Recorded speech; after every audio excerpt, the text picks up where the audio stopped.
Well, hey everyone, welcome to another episode of the Exhibition Podcast. I've got an exciting guest today that I'll be introducing in just a moment. But before we do that, I want to say a quick hello to Mark Lowen. Howdy, folks. If you hear Mark, he's got his ideas. You'll notice he's wearing his Hockey Canada jersey. Of course, as we're recording today, Canada's over there in the Olympics taking on Switzerland. So, during this hockey podcast that we normally have, we're taking a break to talk about horses just for everyone at home. And of course, in the back, taking care of all the technology, hitting the switches, we got Eric Gumby Smith. Hey everyone, just hiding in the background. Well, as I said, we've got an exciting guest today, and lucky to call this gentleman a friend of mine.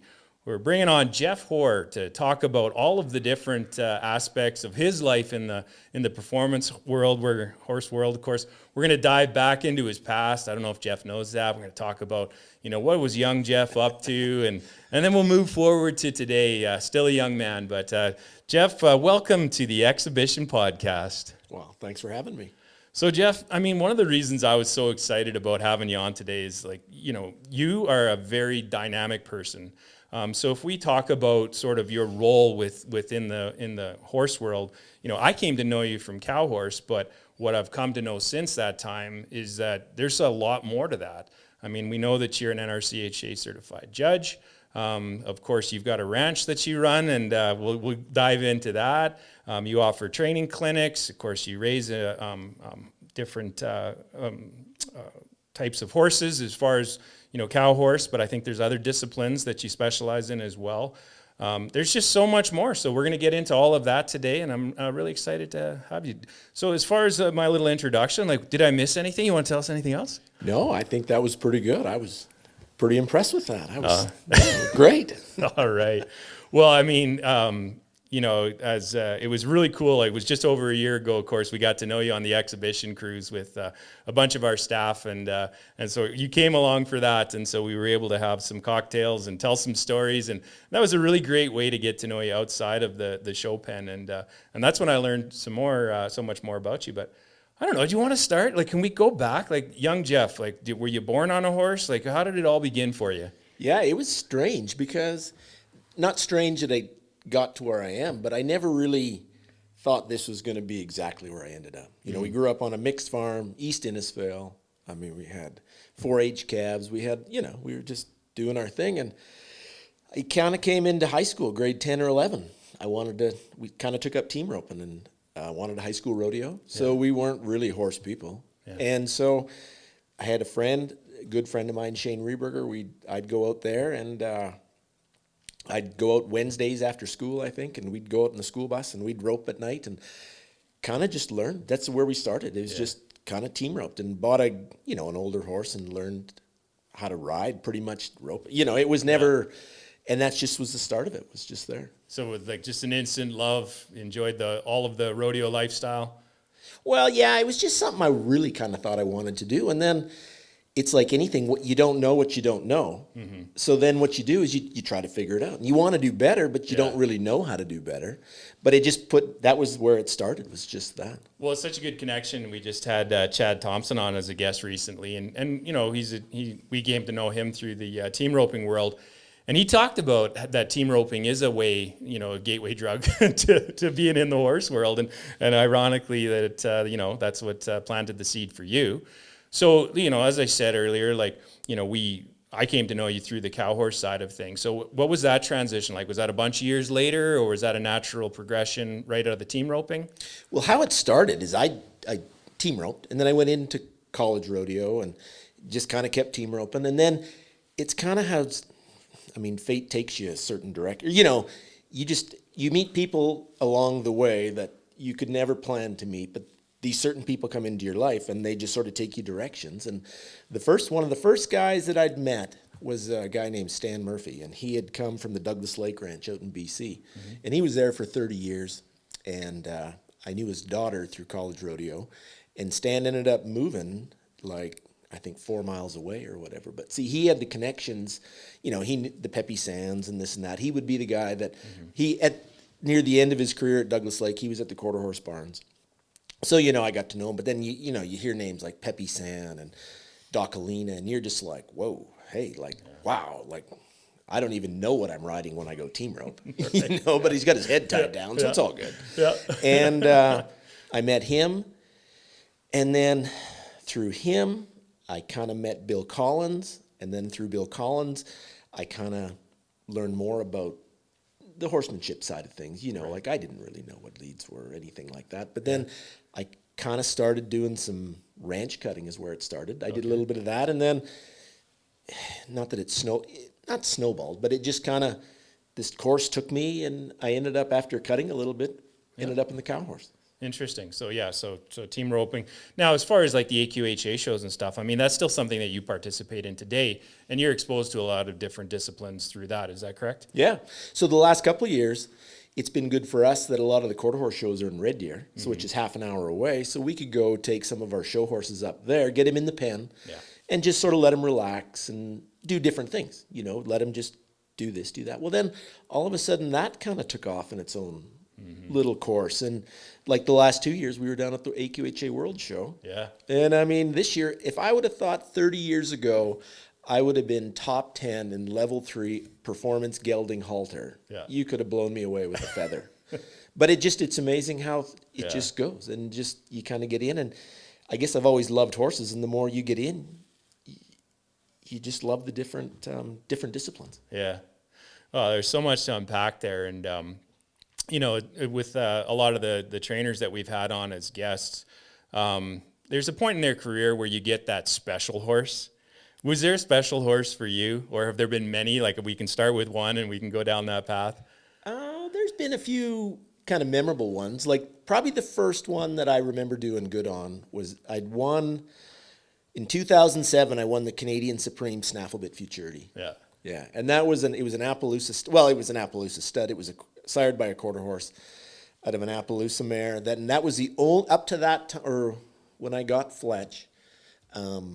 His mom was the only non-quarter horse mare to ever win the NRCHA Snafflebit Futurity. So Carl Gold had won the NRCHA Futurity on this one's mom, and I got him, and we went and did this and did that, and I was lucky at that time.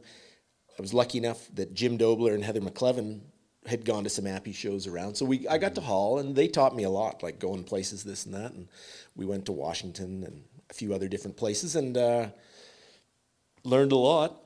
And at the end of it, that was still, Bill Collins was alive. And I remember he talked to me that day when we went down, it was fence day at the Futurity. And that was sort of the first one.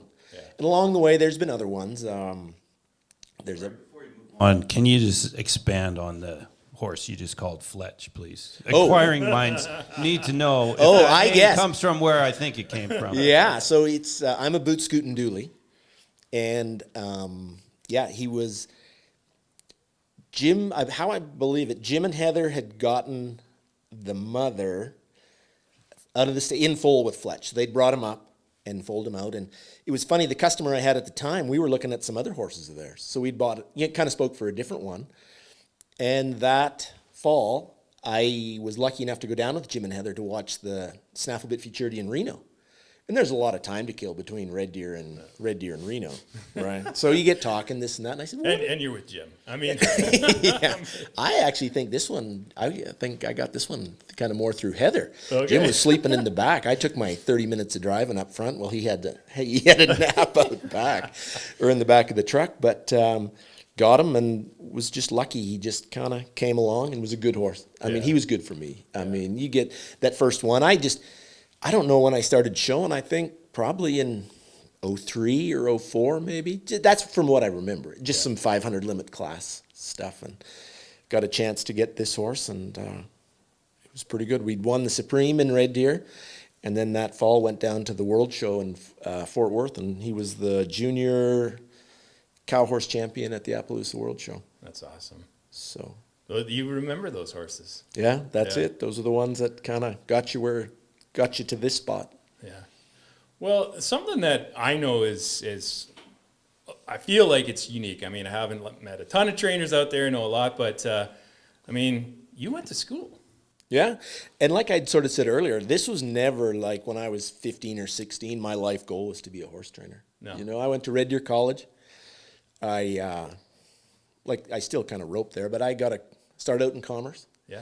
and I went to transfer to U of A, and I switched into agriculture. I got a Bachelor of Science in Agriculture in economics. Yeah. I could have done my master's if I wanted to, but at that point, I'd had enough. You'd have to pay yourself a raise as a trainer now. You wouldn't be able to afford yourself. So it's probably best that you didn't. I find this dichotomy that somehow I've got an economics degree. I'm in cattle and horses. Like there's something that doesn't. No, but that's just sort of where it went. And then I went there, and it was great. Yeah. I mean, I always tell people, they think, oh, I shouldn't go to school, or I think it's the best thing you can do. Right.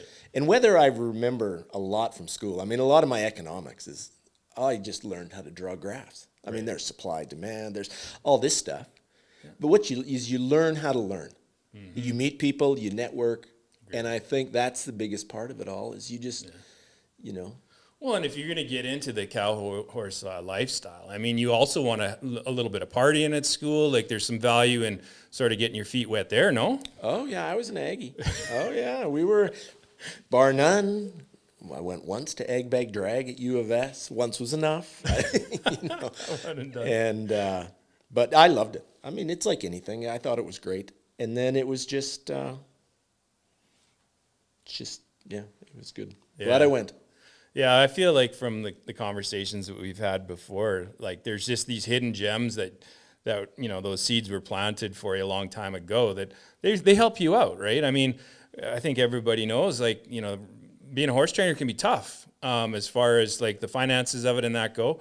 But I'm guessing having some of those finance backgrounds, they got to help out with your programming and just, hopefully, making that all make sense. Mm-hmm. Oh, yeah, it sure doesn't hurt any. Yeah. And that kind of helped out, too, because back in 2008, knowing just what your business is about. Yeah. I was nominated for Outstanding Young Farmer, Alberta's Outstanding Young Farmer. I want to talk about that. Tell me how this happened. Well, so then, the bank lady that does the loans officer, she's like, hey, we want to nominate you for this. And how can you can't say no. No. Right? You're like, okay. And it was good. We went throughout Alberta. There was a feedlot guy, I think, and somebody else, and me, and there was 3 or 4 of us. Yeah. And it was good. I mean, you had to talk about your finances, and you had to do this, an interview process. You had to sell yourself, do this and that. And be damned if I'd won. Like, they announced my job, like. So what, did they kick you off with like $1 million at that point and just be like, here you go? No, I wish it was. No, I just got a free trip to Ottawa, okay. Which was good. I mean, it was glad, we went, that was where the national conference was and this and that. But once again, it was something I never saw coming, but maybe subconsciously, or whatever, going to university, going to college, prepares you for these things. And those are opportunities that I'm glad I had. Yeah. I'd loved Ottawa. I mean, not that I knew what I was getting into, but, we went to the Parliament buildings, we went to the Museum of War, we went to a lot of stuff, and it was a great trip. The theme I'm hearing as you tell these stories is you're a guy who, like, you'll follow the path. You're not going to force it. And if the path all of a sudden veers left, then you'll be like, hey, cool, we're going left now. And I wonder how that translates, like horses that you're working with. I mean, it's been a theme with a lot of guests that we've had where, you really have to adapt to the horse that you have. Mm-hmm. And am I stretching here? Like, is there parallels with that? 100%. I mean, the thing is, I kind of take pride in myself in that I'll make that horse the best he can be. Mm-hmm. And the best he can be may not be there. Yeah. He might be there, but he's so good at there that's where he wants to be. And I don't want to make them look like they're all cookie cutters. I don't really want anybody to say that, oh, that's the Geoff Hoar look on a horse. Like, this and that. Like, there's certain ones I work, this buckskin that, I mean, he's won a ton. He's been the AQHA super horse. He's the one that won the Halter, made top 10 at Halter. He comes out, he's a higher neck carriaged horse. But that's the way he's designed. And I've just got to kind of find a way for him to succeed the best he can. Yeah. And a different horse is going to work like this. And I guess maybe if they see a Geoff Hoar horse, I'd like them to think that they look happy and content out there, they're not in a certain frame or a certain style. Yeah, that's great. And I'm guessing too, like if you're matching a horse to a client, then they're going to have that variety, but you can probably see that, like, hey, this isn't necessarily going to be a fit for you or whatever it is, but you're going to have other options for them. As far as like, your training program or even your clinics, like that role as a coach, what do you think has prepared you most for that role? Well, I think I've been lucky enough to learn from some people that were great coaches. Okay. And I think a lot of it is as much as, and this might just be me, but we're in the horse industry. Yeah. Right. This is what we're doing. We're riding horses. But really, we're in a people industry. Right. The horses are the tool to work with people. And if you have great, good people skills, you can make it work. And I think having people skills, having horse skills, that means you can read horses, you can read people. You know maybe where the right fit is, and you just kind of go from there. Yeah. And I can see the excitement in your eye when you talk about that, because I think, again, what I've heard, like a lot of horse trainers, they just love the horses, and that interpersonal relationship on the people side, that can be hard, right? It can be really hard, but I feel like, you do come in with such a unique approach to that probably lends itself really well. I mean, and if what I hear is true, I haven't been out myself, but I mean, you have some guests that want to come and visit and hang out with you. Is this true? Mm-hmm. Yeah? Yeah, we've got a guest house there. So, I think too, a lot of it is not that we're selling an image, but people want to connect with their horse. Yeah. They want to find success, but they also kind of want a little bit of the Western lifestyle. Okay. They want to go maybe chase a cow or do this or do that. And if we can provide that for them, I mean, we're providing something that they can't get anywhere else. Yeah. Well, I mean, let's talk about your ranch. Did you start that from scratch, or is this family land? Yeah, it's family land. So how it is the family, the original farm was it's got a bit of a unique name. I'm not remembering off the top of my head. My place. Your place. Yeah, it does. Yeah, I call myself my property is San Amadeo Ranch. Okay. And what that was, I got that name from Arnold Rojas book. So Arnold Rojas wrote these vaquero books back in the 40s or 50s, and he talks. And this book was called "These Are the Vaqueros," and he talks about kind of being on a old-time California ranch that was known for like high-end horses and this and that. Because a lot of us around our place, there's like Twisted Creek Farms and Naughty Knoll Acres, something that's just very, I'm not going to downplay it, but I'm like, boring kind of, That's not a downplay. But I was like, well, this is... I might have remembered the name of it. Yeah, and so this name was just different. I saw it and I thought, well, that was kind of cool. And there's nothing else like that out there. So I kind of thought, boom, brand yourself, market yourself, something that's just, different. But that's what I call my place. Like I formed a corporation in, I think, 2003 or 2004. So we're a corporate, like I formed a corporate entity. Yeah. But the original farm goes back to 1910. It was homesteaded in 1910. No kidding. My great-great-grandpa was a surgeon on a Navy boat. Yeah. And they were from England, they were from Kent, and then just looked to come over here, so they settled here. So then, between my grandpa and grandma were there, they're second, dad's third, I'm fourth, and, the family kind of put together, I think, 10 quarters or something like that. Yeah. So I was lucky enough that I was able to grow up in that sort of, there's a little bit of history. And like I said, it wasn't steeped in horses, but I remember as a kid, we had a team of draft horses back growing up. So, and I'd gotten back into draft horses because of that. But I think 4-H really helped too, because we trained our own steers, and we wanted to make our steers good. So we didn't really know what we were doing, but we got our steers quiet. And I think we wanted everything with livestock. We wanted to make it better. Mm-hmm. We just kind of maybe didn't know the process, but we worked at it. Yeah. And having some of the draft horses when we were kids and 4-H steers and all that. But again, I go back to that mindset, lifelong learner, right? And going to school and having that be a part of it. Like that's how I feel like I know you, Geoff, is like you're a guy who wants to learn, who's super curious and is paying attention to a lot of little extra details. And so even though if you don't know how to do it today, but I'm going to figure this out. I'll sure die trying, or exactly. Yeah. And that's where I was, like, even with different trainers in the industry, I think a lot of them trained with other trainers and I never did. Right. this Stan Murphy I talked about earlier, like one of the first things I did is he's like, well, I think you should, maybe a Ray Hunt clinic could be good. Like, okay. Yeah. Sure, I'm in, right? Yeah.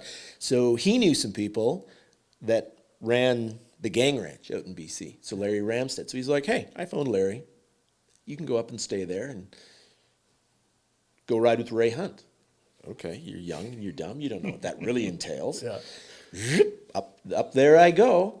Well, I mean, my eyes bugged out because the first day I was there, like they ran the cowboy crew, started these 2-year-olds. Yeah. So they ran all these 2-year-olds in. But there's this one mare leading the bunch in. And that's the 3-year-old mare that didn't get started last year. Well, who gets to start her, right? The kid from Alberta showed up in a pickup truck and a saddle. Yeah. But it was great, you know, like just to go out there, to be at the gang, and it's a little bit like to be at the gang ranch, taking up more Canadian type history, and then just ride a start a horse with Ray Hunt. It was just one of those life treasures. You know, at the time you're like, what am I doing here? Why am I riding this thing? Get away from me with that flag. Ray, I don't want you near me. And they snapped a bunch of photos. And I always joke because I got one photo. There's Geoff before he got bucked off. There's Geoff after he got bucked off. But That's an adventure. Yeah. Yeah. Well, you know, going back to your heritage on your property there, I took a course back in university. It was called Feasting on Misfortune. And it was, you know, it was the tale of people like your family in Alberta. I mean, as hard as times can get, you know, if I recall correctly, like around 1910, like it was a tough go. Like they grinded it out to make it work, and that's, I mean, before the Dirty 30s and everything, right? So, but they obviously persevered through that, and it stayed in the family. So it's pretty amazing. As far as like your training facility and that goes. You know, now once did you build that up as part of your business, your riding arena and any of that is on your place now? Yeah. So what I did is before I built my place, I had rented a facility that was just between Innisfail and Red Deer. It was Denton Moffat's old place, and then Bill, surgeon, became a surgeon clinic. Can't remember his name off the top of my head, and so there was. You know, there was a house there's a barn, some pens, and I thought, well, here's a chance to see if it'll work. Yeah. So I had an Aussie guy working for me, Phil Rodney. Him and his fiance rented the house, and then I just drove up from Innisfail and kind of hung a shingle. And it was lucky because it was kind of a transition phase. You know, is this going to work? Is it not? Yeah. And we started taking outside horses, and it just started working. Nice. And then the place sold. So then it was kind of at this turning point, like, what do you do? Yeah. And so we, the quarter that I'm on, that's across the road from the original quarter, is in 2003. I made the jump, and we just built a little indoor arena, an 80 by 120. We got a 36 by 80 barn. We got a bunch of pens, some outdoor arenas, and been scratching at it since. So let's talk about your zoo. Yeah. I don't even. Yeah. Where do you start? Is that an accurate description? I mean, I've only heard a few. Like, what you've got? You got some critters on the property. Tell me what you got. Oh, we got.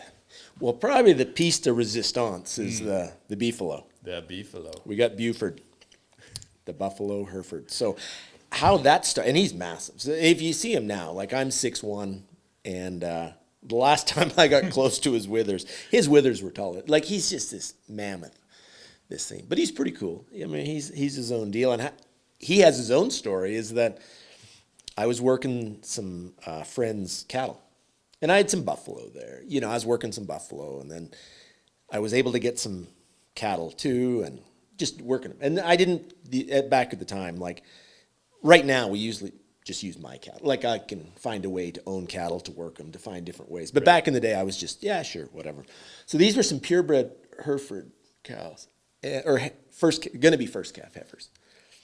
And Richard Schrader owned them, and everything was good. You know, I thought, oh yeah, everything's good working these cattle, and da-da-da-da-da. And it was later on, well, probably 9 months later on, Richard calls me up, and he's a really good guy. Like he's really, I mean, soft-spoken and this and that. And he's like, so, Geoff, hey, how's it going? I'm like, good. How are you? Good. how's, da da da, good, and he's sort of like, Something's I'm like, what's up? And he's like, do you think that maybe there's a chance that maybe a buffalo bull got in with my heifers? I'm like, what? Then you're like, oh, well, maybe. Maybe. Why? Well, we had this heifer going to calve, and she couldn't calve, and we had the vet out, and it ended up being a cesarean, and they pulled it out, and the vet's like, ooh, I don't know. That's not right. That's not the dad. That shouldn't be what I think it is.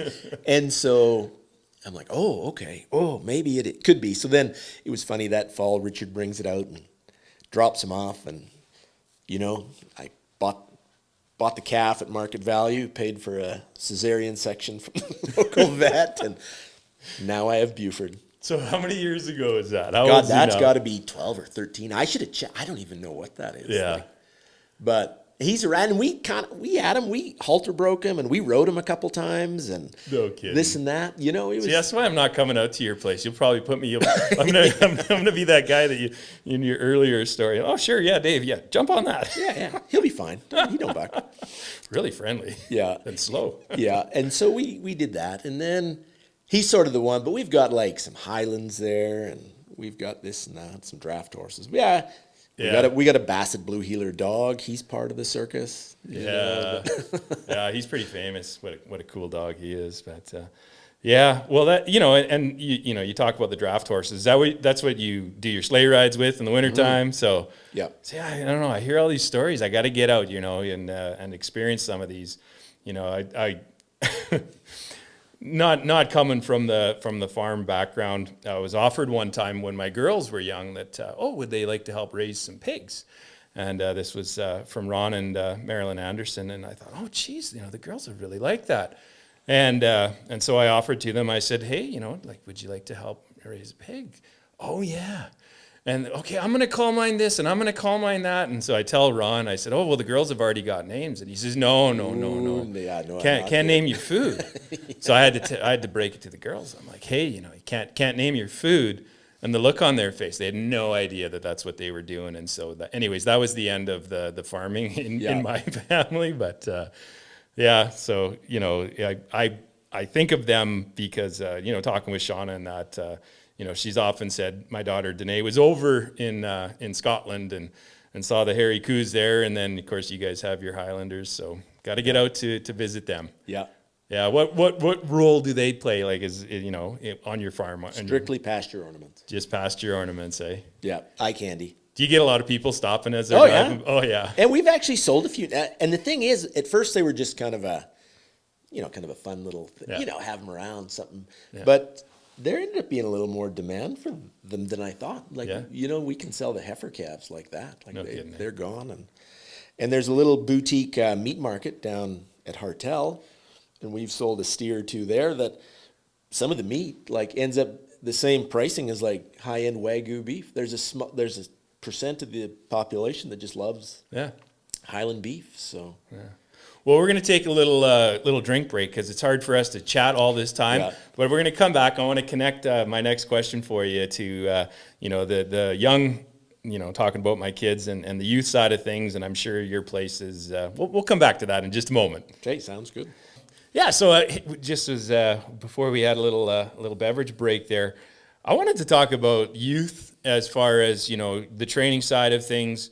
Coming out and learning. Do you spend on a big part of your program working with youth? Mm-hmm. Yeah, we've got not lots, but I mean probably half a dozen youth, clientele, I guess for a lack of a better word. And I mean, it's great. They come out and it's great because I think you see the joy that it brings. Yeah. It's just like they're just happy riding, right? And you're just like, man, that's great. Yeah. And you can teach them a few things, and they're just. They're not so at that stage. I mean, there might be a few or whatever, but they just love their horse. Yeah. They love the process. They just enjoy being on them, riding them around. And if you can teach them, hey, let's do, lead departures, turnarounds, work a cow, teach them how to work a cow, you know, and it's great. Well, and I mean, as we travel all the shows and we're out there video and stuff, I mean, obviously the next generation. So, I mean, if we want to go specifically in cow horse, but in other disciplines as well, I think it's just so important, obviously, to have that next gen. Do you ever like at your clinics? Is that a place where maybe some young riders who haven't experienced, say, cow horse before, is that a place where you show up, or how do they find out about your program, or find out like, hey, I could get on a horse and try this out? Yeah, the youth especially. Like for the last 4 or 5 years, I just donate my time, and we do with the Stock Horse Club. We do a youth clinic. Yeah, right. And we just make it affordable. We just donate our time. This year, Jarrett Nash and I are doing it, and just come out, get them hooked. Right, Yeah. like you don't want to make it too difficult. We're going to work on certain things, but just let them enjoy their horse. Let them follow a cow. Let them teach them how to read a cow. And boy, those kids, they just. Yeah. Oh, it's not that it's maybe inspiring is not the right word, but it kind of takes you back to like, why did we get into this in the first place? Sure. To enjoy your horse and work a cow. Yeah, and I mean, I'm guessing it would be normal for a young rider. You're obviously going to put them on a horse they're going to be successful with, right? And then, but I feel like I've seen over the years, and they're loving it. Everything's going great, but now it's time for that next horse, the little challenge horse, and you see that adversity now, that the resiliency that can be so hard I think in raising young people today.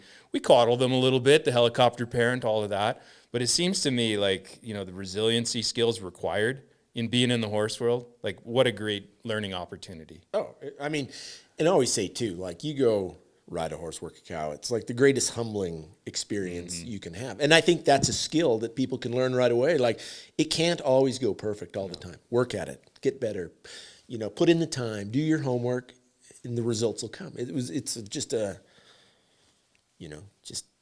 not a life. Well, kind of a life. It just teaches people. The harder you work, the more successful you'll be. But even then, there's always stuff that could happen, but they get into it and they just love it. Like nothing more. Like kids they just love their horses. Why do you think the cow horse industry is so strong?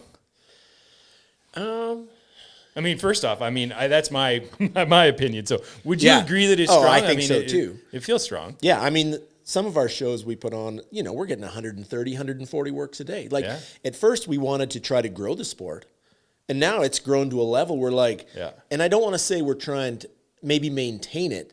We're not trying anything new. Like we're just like, wow, we're like at capacity kind of. But what I like about it, and why I gravitated towards it, is because they're horses we can show, but they're horses we can use. Yeah. Right? We can go out and ranch on these horses, and we can go brand calves, and we can ride them out in the industry is just making it so broke that they can go do everything. And I think, the epitome tends to be like the greatest stock horse or the greatest cow horse, that you can go take one horse and do 4 events. Well, if you can go do that, you can go check cows, brand calves. I mean, it makes it a horse that isn't just like a circus act. Like it's not a one-trick pony. Like this is all I can do. Yeah. And it's just, I think it's a diversity that makes it so appealing to people. And I think it's, they can work on the rein work, but they can still work a cow, and they could do, it gives them different options that they can work on. Can you just expand on Dave's question there and talk about like the balance from your perspective? We were talking earlier about that great big show a couple of years ago, and how you're at capacity 130 works a day or whatever it is. Yeah. And you could do more, and it's only depending on the show, it's 3 days, it's 5 days, 6 days, whatever. So it's not like year round, but you also didn't get into this industry to show your horse at 3:30 in the morning. Can you talk about how the balance, it's everything comes down to economics, as you would know. You want as many entries as possible, have a successful financial show, but also not like waste your next week trying to get caught up on your sleep and all that. Strike the balance. Yeah. And so that's what we've tried too, is like we've put on the show at the October show, and we've put on with the stallion auction. We thought that was great. Have a stallion auction that pays back to the stallion owner and the rider. Well, that took off, right? Like it just but I think a lot of it is thinking outside the box a little bit. Like it isn't just we only do this because that's all we've done for 25 years. And so don't skate your lane, right? Yeah. Don't think, but I think thinking outside the box is kind of what makes people want to come. You know, like, so our final show, what we did, one of the things we tried is we've always had like an all around. But then we thought, well, the show's big. Let's go to tradition, which is what the cow horse is about. We wanted a hackamore class only. We thought, well, maybe we'll still put a class out there for the 4 and 5 year olds. Yeah. Trainers are coming with the 3-year-olds because we still have to have the 3-year-old because we have the stallion incentive. Yeah. Let's put out there, since the Supreme had quit with there was a 4-year-old deal. There hasn't been just a standalone hackamore class. Let's do that. Wow. That took off. Okay, good. Okay, I see where, yes, that was a win because we want to make people learn to ride. You know, they'll always, given a chance, I think a majority of the people always ride in a snaffle until you make a hackamore only class. Yeah. You know, learn the tradition, learn the art, learn the craft. Okay, that went really well. Okay, well, that didn't get their numbers down. Okay. But it was still good, right? And so you don't want to, you know, tank the industry. But like you said, Mark, we still want to make it like, you want to make an enjoyable show because you don't want to like be, you know, like 2 in the morning, 3 in the morning, up at 7, and that's the way it can get sometimes. It's a good problem. It's a great, and it's even like when we brought in Canada's Greatest Cowgirl. Here's another one. Well, let's see if we can get 10 people. Yeah. 25. Yeah. Okay, that's great. Promoting the all around, promoting the diversity of the cow horse, and trying to, you know, focus it to something else. Like, and that's what I've found with the business side, like not the business side of things, but I really think maybe part of it, what happens too, is that when you focus on more of the grass level, what grows the sport, and you focus on the bottom of the trunk, you know what I mean? Like that, if you grow that directly will help the trainer on the top. But if you switch it around and it all goes to the top, 3 or 4 guys with a house built on a poor foundation will crumble. You build a strong foundation, the top will flourish from the bottom. I like what you're saying there, and I think like if I, you know, because we don't come to your weekend or your schooling shows, but those are huge for you guys, right? Like I know, like you guys are going all day long, but like to me, what it is you're really creating opportunity because like during our break, we just talked a little bit about it can't be about the money. I mean, if you're going there for the paycheck or to pay the bills, you're probably going to go home unhappy. But if you're coming there to love your horse, ride your horse, have an experience, everybody can have that. And I feel like it's, you know, especially on your weekend shows, but even on your bigger shows too, there's an affordable way to come ride and love your horse. And so I feel like that's a part of your growth. And that's what we've focused. Like we don't have as much added money. There's the 2 different thoughts. Jackpot, high entry fees, jackpot effect, you can win some money back. Yeah. With the stock horse, we're just kind of more like get you in, do it as cheap as we can. Yeah. Provide a venue for you to enjoy your horse. There's always places to go if you want to go win a big drink. You know, that's accessible. But when we started this to make it grow, and I think it really has grown, because even then, you know, we're still at our May and June shows. We're getting 130 works a day. Yeah. I mean, I think there's some direct correlation to the getting cow horse back at the Stampede. So we run the qualifiers. So then people can come and qualify for the Stampede too. But the Stampede qualifier, the people qualifying for the Stampede, there's only a percent of that. Yep. There's not 110 people out of the 130 trying to go to the Stampede. Like Right. we're getting some people there, but it's just the shows are growing. Yeah, and I think too, like, you know, I want to talk to you, you know, the economics background. This is a heavy, you know, weight that you carry, Geoff, having gone to school. But like to me, I'm always looking at it like from an industry perspective, and when we can have a large green class or a large rookie class, you know, and you know, create an opportunity for more horses, more participants within the industry. If you're looking at the economic stability, to me, it has to be a calculation of how many horses, how many participants, you know, and I feel like what you guys are doing is supporting that. And so if I'm a trainer running a business, then I'm going to be really happy. You know, like I know it's hard work and you got more horses and maybe more non-pros that you have to look after. However, that's showing the stability within the industry. Would you agree with that comment? Yeah. Oh, yeah. And some of our biggest classes, like this last year, we had the 750 cutting class at our stock horse shows. Yeah. We had 2 herds. We had like 20 people in the 750 ranch cutting. Yeah. What a great thing to have, right? Like there's just more people just scratching, Yeah. getting in, buying horses, going for lessons. Just that's what. Yeah. Well, and I mean, with the opportunity to cut, work the herd, that's going in your obviously in your aged events and in your spectaculars, but it's not a huge percentage of the competitors that get that opportunity to go cut. So I'm guessing again, like at your shows, it's like, hey, here's a chance for me to go give it a go and see. Yeah. And I think what they do, they've bought their horse. Yeah. They want to enjoy it. They're there for the weekend anyway. Yeah. Let's enter a ranch cutting class. And then we'll get our horse warmed up and we'll get it ready.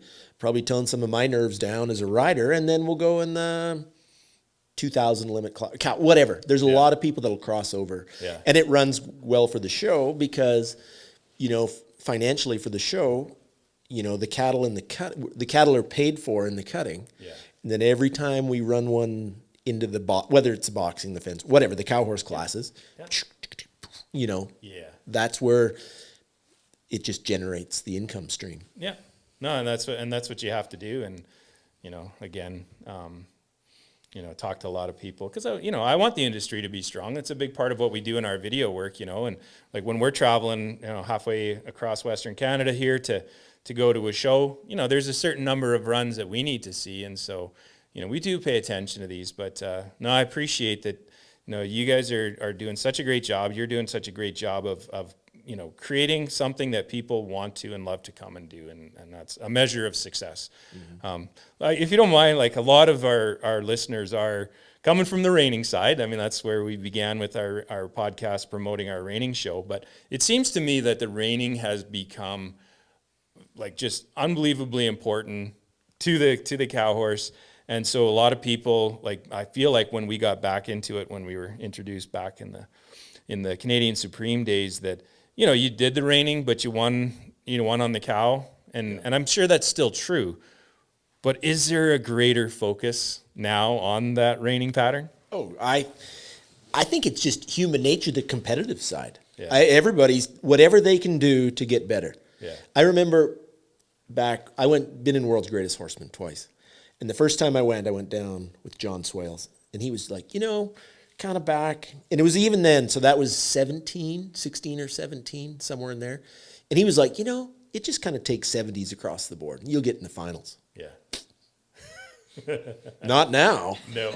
You got to be like 4s across the board. Like, it's nuts. Yeah. Like, you see these guys, and how just the competition has just improved. So, like, the Cushings and the this and that, and it just, the competition is so high now. Like, you can't squeak through on any of the three. Like, I mean, you got to be at it the whole time. Like, it's kind of known you want to win on the cow, but, you can still be a 70. But if you're a 70 in the reining, you can't, you got to bring your game. Like, it's just the competition to that level. And I think the money that they're putting up down there, the World's Greatest Horseman is just, wow.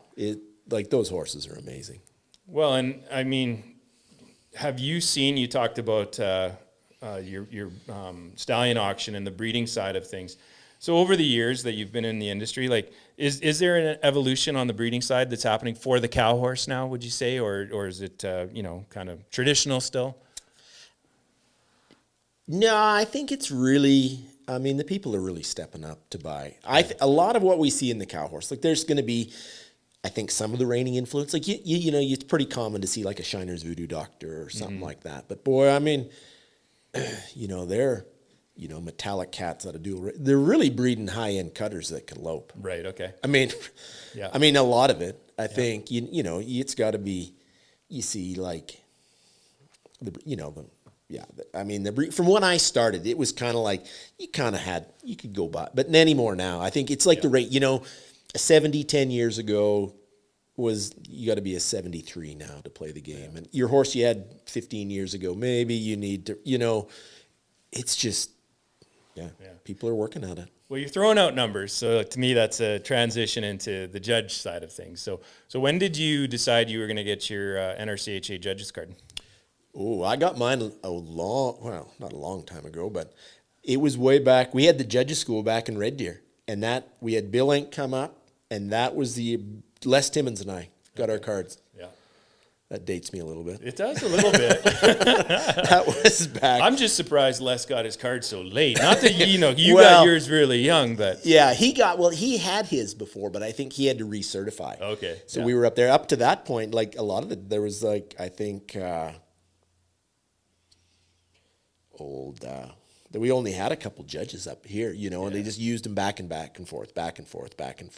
Yeah. And now, you know, then Les and I got our cards, and then, you know, kind of John Murphy the guys had gotten their cards and kind of let them lapse, you know, because it gets hard. Like we were talking a little earlier, is like, you know, boy, you get a client full. We go to the horse shows with 2 trailer loads of horses. I mean, if I go to judge somewhere, I can't really have, you know, within 30 days, you know, I can't have given you a lesson or trained your horse. Like, we're so busy in the horse training thing right now. And, you know, I went to Ontario. I've gone places, BC, Saskatchewan, all over. But it's just sort of something I'd sort of put on the back burner a little bit. And I think, you know, as I transit, maybe get whatever, it'll come back. Right. Well, not come back. But I think also being able to be a judge allows you to analyze runs a lot clearer, right? You can't be just, the judge hates me. Yeah. You're like, no, you drug a lead like halfway back to the stall over there, right? Like, come on. Like, you know, you can actively tell people, like on a scorecard, no, he didn't not like you. Yeah. There, that is the reason you ended up there. It's just, you sucked in a few places, right? Like, and I think it just brings clarity, or, you know, I can just then, it takes the emotions a little bit out of it, right? So. Yeah, I think level 1, like you hear that where they say, like, you know, you got to, even if you're non-pro, you got to take a judge's clinic so that you can understand the scorecard and make sense of your score for sure. And so that would be step 1. But then step 2 is, put your butt in the chair, find out how difficult it is to do that. And it's got to change your perspective. So do you feel like, you know, as far as your training goes or working with your clients, like you already talked about it a little bit, but how would you say that's changed? Oh, I think it's great. Because then you know, because then you can explain to you know, then if your clients understand this scorecard, you can show them.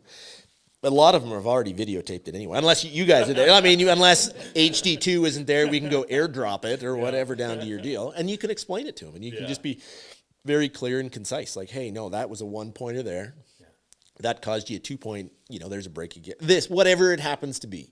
But you can just be like, hey, no, there. Yeah. So that's, you know, like on the thermometer, you're down to hey, no, he about had it right. I don't know if it exists, but you know, the NRHA at their Derby and at their Futurity, they've created this app where it makes it really easy for the spectators to score. So it's like a little game that you're playing, and you can be marking the Futurity runs, and then you actually, based on the quality of your scoring, there's a leaderboard, and somebody wins in that. Have you heard of anything like this on the cow horse side? I mean, I don't know. I feel like it would be harder. Yeah. I mean, I've scribed at the cow horse, so I mean, and it literally, part of it too, when you're scribing in a cow horse, your head's down because you're just trying to keep up. You get to look up. Yeah, you're like plus half and minus half and 0, penalty 1, comma, you know. Yeah. The one thing I thought was neat, we went to the cutting super stakes back, I don't know if it was 09 or something like that. And so we watched the cutting finals, and they had like ear paw or whatever little things, and they had I forget who was, doesn't matter, maybe it was Bill Riddle and Paul Hand or somebody like that, but they gave the experience that they were talking through the run, and so if you didn't know as much, they're like, hey, that was good, oh, get him over there, he got him back. And you know, I thought that was kind of a neat deal, that it gave the person watching an experience more than just the visual. They had people in the background telling them kind of what was going on and what was good, what was bad, shaping it up, and I thought that was kind of a neat thing. No, that sounds neat. Well, I don't know. I was curious, like, I'm excited about 2026. Are you excited about 2026? Like, what's your outlook for this year in the whole industry? Oh, I think it's great. Yeah. You know, I can't see why it wouldn't be slowing down. Yeah.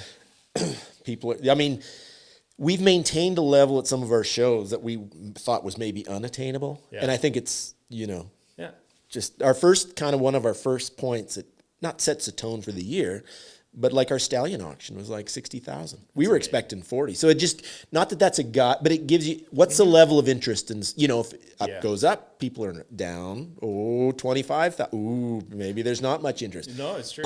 60,000. So we're like, there's our first indicator that maybe things should be rolled just the way they are. And like we talked earlier, I just hope it just stays. Like, I mean, it could get, I don't want to ever discourage growth. That's because that'd be the worst thing we could ever do. But I think it's at a stage where we've set something that I think it shouldn't. Could be sustainable. I hope sustainable. Yeah, and I mean, I guess I'm not as in the reining side again. We're always talking about the Yellowstone effect, but the Yellowstone effect has impacted the cow horse and some of the other big events, right? And I feel like there was concern. I mean, we talked earlier off camera about the end of the Performance Horseman for this year, American Performance Horseman. But no, like as things went kind of bonkers down south of the border, it's exciting, but I felt like there was like cautiousness within the industry. Yeah. Am I seeing that right? Yeah, I totally agree. Like even last year, because we got a pretty good mare at home, and we were breeding Stevie Ray Vaughan and Woody Beat Tough, and I kind of was like, ooh, should we pump the brakes? Like and I don't. Reset isn't the word, because that's over you. But like, is this where's it going? Buffalo if you need to. I know, yeah, beefalo. It's a one-off. That but I think it's there. I don't know the extreme. Like some of those sales just were like, wow, that's just crazy. Yeah, but it's still good. I mean, there's still even now like we've had to buy some horses for customers moving forward, and like we had to look and we had to pay some money. Yeah. Like they're not at the discount bin just yet. No. Like there's still demand for the good ones, Yeah. which is great. Yeah. Right? But, yeah. I mean, I was excited. We got into our incentive program. We just had our third stallion auction, so we're going into our third year of our incentive program. But going back to the 2-3 years ago, on the reining side of things again. Like it felt like there was an opportunity to sell high on horses, but then it was really hard to get back into the game. Mm-hmm. And so I feel like now a lot of the people who then chose to breed us to bring up their next horses, like we're starting to see some of those horses get out into the show pen. And I would love to see, and I'd be curious for your thoughts on, like if we talk about the Canadian Supreme effect, what that had on the Western Canadian breeding industry, because we can breed great horses right here in Canada and fill those lines. Because again, like looking at the Youth Rider or the Green Rainer, I've talked to trainers who said like, hey, I've got people who want to get into the sport, but I can't get them a horse that's their starting horse that's affordable. So do you see some of that? Like, can we build our breeding here in Western Canada for the good? I mean, I'd hope so. That was the big thing with the Supreme. That was way back in the day, like Canadian Supreme nominated horses. That made it worthwhile. Yeah. I mean, yeah, the breeding thing, I don't know enough about it. I mean, we're not a stallion owner, so we're, we kind of run an auction like, we want this and that and to be good. We've actually, with our stallion auction, we thought it had grown enough that we used to just pay a 3-year-old format. Yeah. We're going to expand it to splitting it and paying into the 4-year-old too. Like not just making it all into one pot. Like maybe there is some horses that could win, as a 4-year-old or whatever. Just not shaking it up, but just be open to ideas. Like, hey, maybe a 3 and a 4-year-old. Whoever thought of a 4-year-old and just try something different. I like that idea too, because like when you look at the big futurity opportunities again, down south, my understanding is like for some of those horses, they're prepped to be a futurity horse, but then that can be the end of their career. Mm-hmm. Whereas if you wait on some of those horses that just weren't ready and you get them prepped to be a great 4-year-old, there is a chance that horse is going to have a longer. And do you see that as well in the cow horse? I think so. See, this is how it was described to me, and it stuck with me. I can't remember who told me this, but it was like he was a dog guy, and he said, you could have the first 2 years of your dog, and I think it was like a border collie, a working collie dog guy. And he says, you could either pick the first 2 years of your dog's life or the last 6. Mm-hmm. You can't have all of them at that level. And I don't know why that has resonated with me. Makes sense. But see, that was a Bill Collins thing. He was not a big futurity guy. Yeah. He always wanted him to wait to 4. I mean, he still, realized it was a part of the industry, but, sometimes letting that one grow up. See, and I love the process. The old Spanish, the vaquero process. I love bridle horses. Yeah. Maybe it's a way to justify my tack collection. That I can validate it to myself that I have all this cool stuff. But, I love the fact that these horses can be 18 years old and still doing it. Yeah. Not burnt out at, 3 or 4 or 5. But that's just a different mindset. I mean, that's just me. I mean, it's not right. It's not wrong. Everybody's got their deal on it. And the cow horse is unique because You know, the futurity snaffle bit horses. The Derby can be option of a hackamore. Yeah. And then the final horse is a bridle. Like all along, no other discipline, you know, you ride in a snaffle, you know, there is the process and there is history and tradition to it. So let me ask this question then, because part of what's happened, I keep saying this, and so I feel like I'm repeating myself, but it's what I know the best. When the money in the horse game is in the aged events for reining, that's what you're going to get. And we tried a thing with our open class where we put 10,000 for our Jack Carter Open, and we thought this is going to be great. And it was great. Like we had a few great runs at it, and we saw some open horses. But the reality is that that's not where the money goes here in North America. Like I understand, like in Europe and maybe elsewhere in the world too. Like they'll put money in those open classes and those non-pro classes. So my question is, like when you see that bridle horse, or when we go to a cow horse show and there's the bridle class, there really aren't ever very many. Now, is that because my question is why? Is it because there's no money in that, or does? Well, my take on it is a little bit, I've seen the industry change in the cow horse. This is just my 2 cents on it. When I started, the futurity classes were bigger. There was way more, and I don't want to say absentee owners, but there was a lot more owners that would never ride but wanted the horse to succeed, right? And it was only Geoff Hoar rode the horse, nobody else. John Swales rode the horse. Cody rode, you know what I mean? Just guys.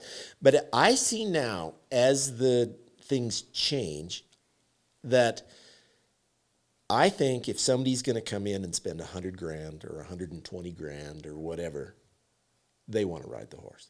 Yeah. We facilitate them. It isn't for, and I still have clients that I ride the horse. They don't. They enjoy the owning them, doing whatever. But that's why I think the non-pro bridle class is huge. Because the people come in, I mean, they've got the disposable income. They've sold their company, whatever. They've got money.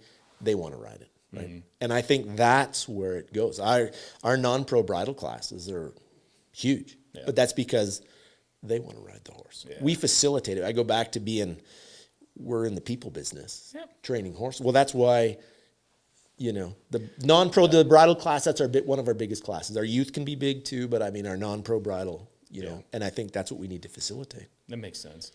Yeah, and I mean, to me, I feel like I love what you're saying, because I feel like I've watched you do this. As a trainer, you're sacrificing probably the full potential of making money on that aged horse to let this happen.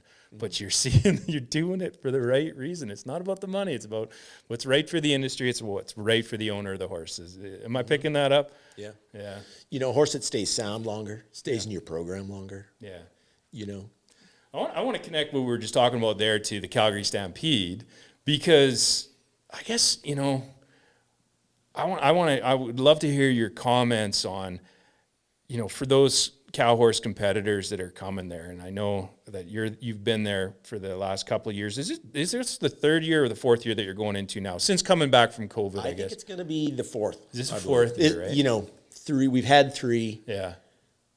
2 in that. Yep. This will be the fourth coming up. How important is that? I think it's big. Yeah. I mean, not everybody does, because there's always, you're going to hear 2 sides. Oh, we don't like Calgary. It's a hassle going downtown. Sure is, but for one, that was the first place I ever saw a cow horse. Yeah. It was in the Saddle Dome. Okay. It was the first, they had it back there. I was just like, whoa, like, wow. Like I was a rope, you know, and I saw that and I'm like, I didn't know they could do that. Yeah. That's pretty cool. And so if I was the first one to see it there has to be somebody else that saw it for the first time. That was the exposure, because, you know, I didn't go to the Claire's Home weekend shows, you know, but that gave me the opportunity to see it. And I kind of think I was hooked. Yeah. You know, and I know, you know, it's big for, I think, customers too, because, you know, you can go to Fort Worth, the World Show, or you can go here, you can go there, but a lot of people, the Calgary Stampede's kind of a pretty big deal. Yeah. You know, that'll be their world show. They'll get ready for that. They'll go for lessons. They'll buy a new, I don't know, some ladies will buy a new, you know, that's their world show. They can bring their people, like their family, their friends to Calgary to watch it. Yeah. And it's like the kind of the Coliseum effect. You go in and there's some music and there's lights, and boy, it's just different than maybe just your standard weekend show in either Pinoca or Clare or wherever. Yeah. Yeah, I mean, we go down and we do the video for the cutting and and the cow horse. And I think, you know, for the people who are listening who haven't been down there, you just don't know until you're there. And you got that beautiful arena full of you know, mostly new, probably seeing cow horse for the first time spectators. But there's just something about it. It is really, really special. So you guys do a great job with that. Excited to see what happens this year.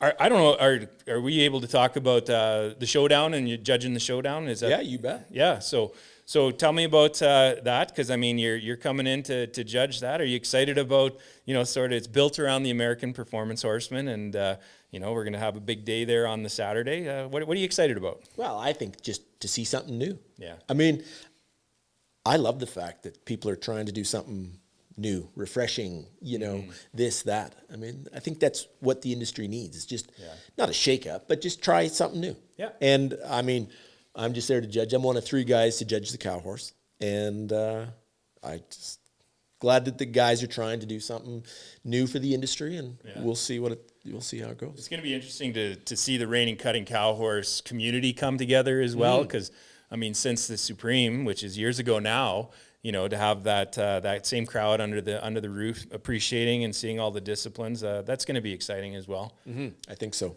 Yeah. Because everybody that's in the game that was around when the Supreme was on, everybody, we miss the Supreme. God, it was just a great, everybody came together, you know, like horse sale, trade fair, the Saturday night spectacular, it was a great thing, you know. Well, and you talk about the first time you saw a cow horse for the first time at the Calgary Stampede. I saw it on cinch night at the Canadian Supreme. I had never seen it before, and for some reason I feel like Dale Clearwater sticks in my head, but you know, him just chasing a cow down the fence at like the speed and the excitement, it just blew me away. Yeah. And so I have to remember that, you know, with my non-horse friends and that, like I try to get them to come down to Calgary and see these things, because you know, it's, you know, the people, you know, who are in the industry, I guess it becomes normal. We had a great thing last year. We took our reining show to the Calgary Stampede and brought some of our sponsors down, and you know, they're seeing reining for the first time. But the coolest part is, you know, we did a sponsor dinner, and then we took them down and went around the warm-up arena, you know, talked to a couple people, met a couple of horses, and then we walked through the barns. And so I don't know if people who are in the industry understand the impact that experience can have on the greater community. And it's so cool. Yeah, and that's where I think a little bit of the cow horse, it's very similar to the reining. I mean, people can be so far removed from that just touching, or, you know, being around it, like, whoa, like, it's, I agree 100%. While we got your judge's hat on, though, we got to ask you an extremely important question. And this isn't just something trivial for me. This is a real big deal. So I believe it was way back in about 5-6 years ago. John Swales was the reigning world's greatest horseman. And then they revived the Canada's greatest horseman. And our good friend Brad Peterson ended up winning.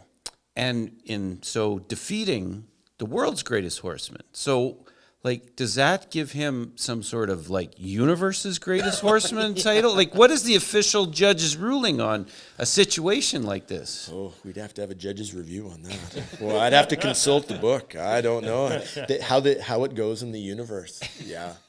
Oh, there's some good, like, I mean, Brad, we got some good hands. He had a great horse that year. Yeah.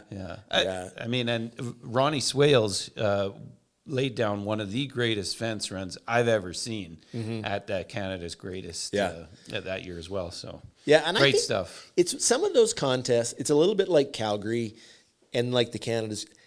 I don't know why, but you just try a little harder.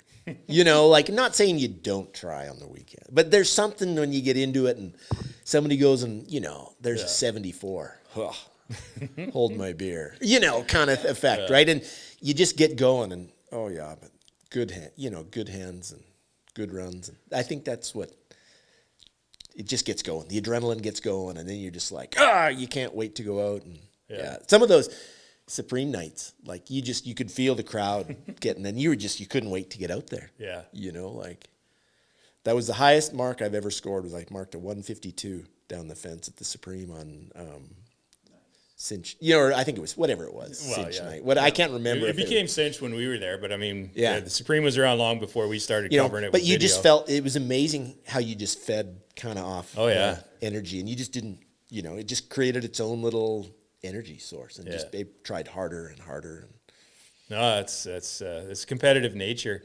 So, all right, let's dive into some funny stories. Maybe like, is there a run you can think of where you're like, dang, I'd like to have that one back? Gone through therapy, Dave. I've moved on from that.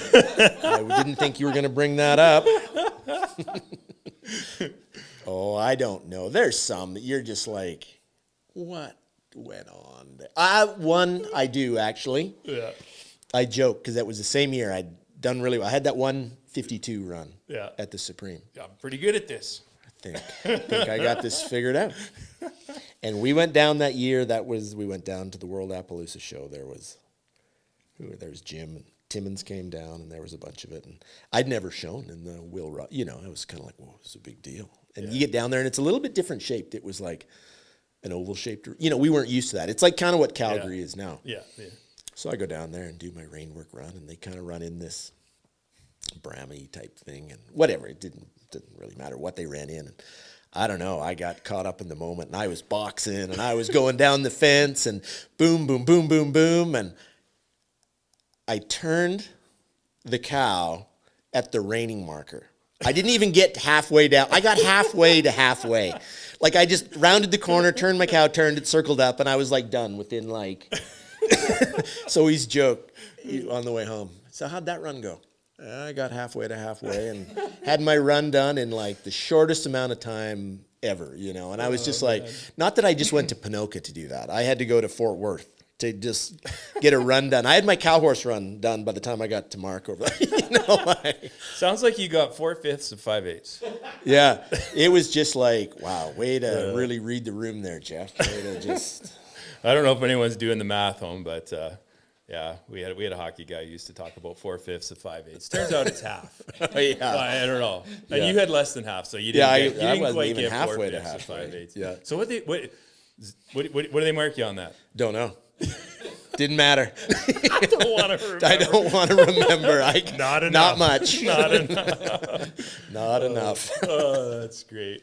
Well, you know, it's been really fun, and you know, hopefully people are going to enjoy this conversation. And you know, it felt like a real conversation. It's because you're a great guy, Geoff. And so for people who don't know you, like there might be people listening who are like, yeah, you know what? I think I'd like to try cow horse sometime. And I mean, your guys' shows might be the place to do it. Maybe come to one of your clinics. Mm-hmm. Yeah. So do you spend much time on the social media? I don't. I mean, I should be better at it, but Yeah. I'm a Yeah. Gen Xer. I Yeah. don't know. I'm too old. Yeah. No, I but just if try to people- put it out there. I try No. to. Yeah. And I don't want to be that guy that, you know, you're going to be, oh, God, more. Oh, God, I can't. Oh, Yeah. here we go again. Yeah. You know, I try. And I really want to do good for my Had you that know, for lunch because last week, Geoff. yeah, kind of. Here's Jeff's toes and cabo again, right, or something like that.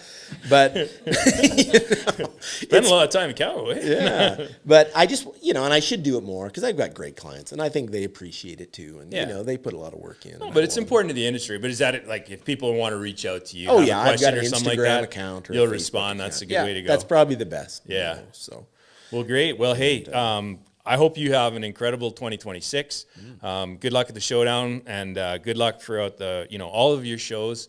Excited to see the continued growth, but also the evolution that you talked about with the Alberta Stock Horse Association.